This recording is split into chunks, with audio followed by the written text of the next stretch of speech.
Okay, so this is my postmortem for Sheeplob Breaking the Hobbit, which was my freshman final project. It's a 2D shooter where you run around killing hobbits as a sheep spider, or spider sheep. Anyways, let's jump right in. It's got a cringy intro, but I'll let it play.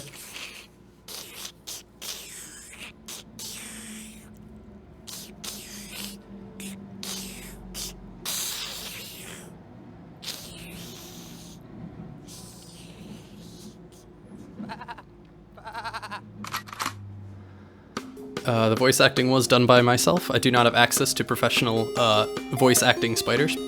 Anyways, as to why you're a spider sheep, it's kind of a long and stupid story that doesn't make a lot of sense. But I'm pretty proud of the spider leg animation, so that's fun. Anyways, so let's talk about this first encounter. You start in this little pit, and you cannot progress any farther from the start without learning how to jump. It's a lot like Mario level 1-1. And right when you jump over this, you're encountered with an enemy. This wall here stops you from running back into this corner before shooting. It kind of encourages you to stand and fight, but that's not necessarily what people do. However, most likely they will use more bullets than they need in this direction, which causes them to hit this wall. When you hit the wall, a health bar pops up, cluing you in that it can be destroyed. Even if you don't hit it, it's miscolored, there's obviously stuff behind it, and there's nowhere else to go, so it's pretty obvious. This first pickup teaches you what the pickups do. This one's pretty hard to miss. You have to actively try to not hit it, so it's pretty easy to run over. This second encounter, I'll talk about in a second. It begins with a hobbit falling down behind you. Now this is important because I wanted to encourage the player to move forward into this pit. If I only had hobbits in the pit, the first thing people would do is run away, which is fine, but I wanted you to run into the pit, and as soon as you run into the pit, there's another hobbit, which makes you want to either jump out of the pit or jump around, jump up here, and in general, jump, which encourages you to spray downwards, which clues you, which encourages you to accidentally hit these blocks, which again clues you into how the destructible block works. Just in case this first one wasn't enough, now you kind of understand how this works, and by now you should get that the miscolored blocks are destroyable. So you can come down here and shoot out that and pick up this ring, which has a heart in it, which is different than the ammo, and so it gives you a heart. How clever!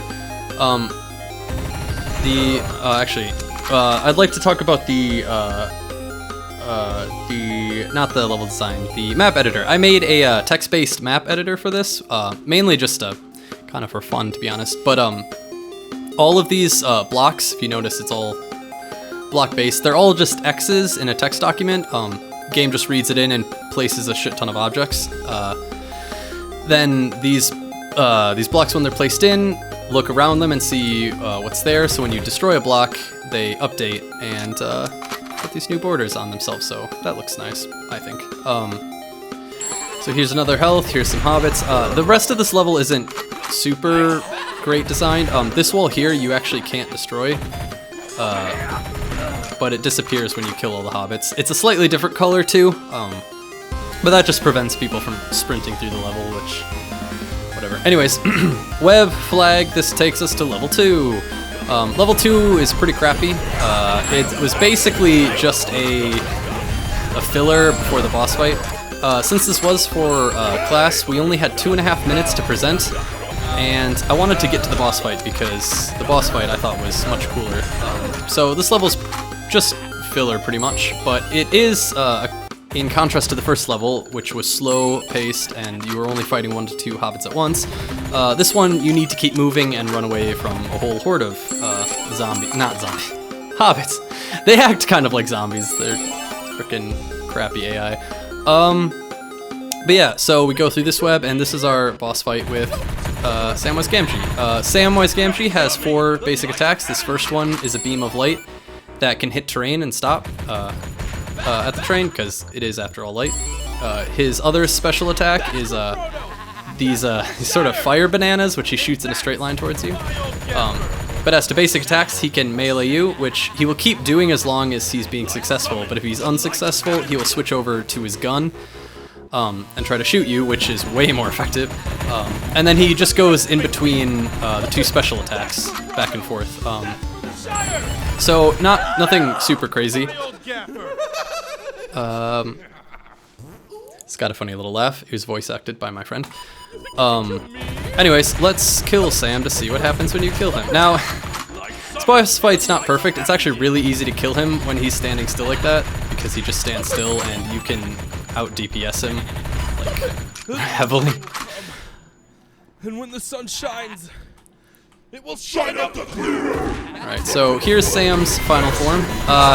Everything in this game was designed to be a 1x1 square along with the train, except for Monster Sam. Obviously he's got to be bigger, and so he's 3x3, and because of that, he gets stuck a hell of a lot, which is pretty funny. But Monster Sam's also not too hard to beat. Bananas aren't too bad to dodge. And when he dies, he does this. I could have made him fall and hit the ground and stuff, but that was just way too much work. I already put in about 70-80 hours in the game, so I don't really feel like doing that. But yeah, this is the makeshift victory screen with the completely arbitrary score. Funny, jump returns you to the main menu, but you can still do everything else, so you can run around and pick up rings to artificially inflate your score. But anyways, yeah, that was the, my postmortem for Sheeplob, my freshman final project. I'll put a link to it in the description so you can download the EXEs. I might include the code too. It was made in Processing 3, so when you run it, it'll take a minute to open. It's not broken, it's just processing being really annoying. And I'll maybe include links to the music too, which I also did originally. Not to download, but maybe listen, or both, I don't know. Anyways, that was, yeah, so that was Sheeplob.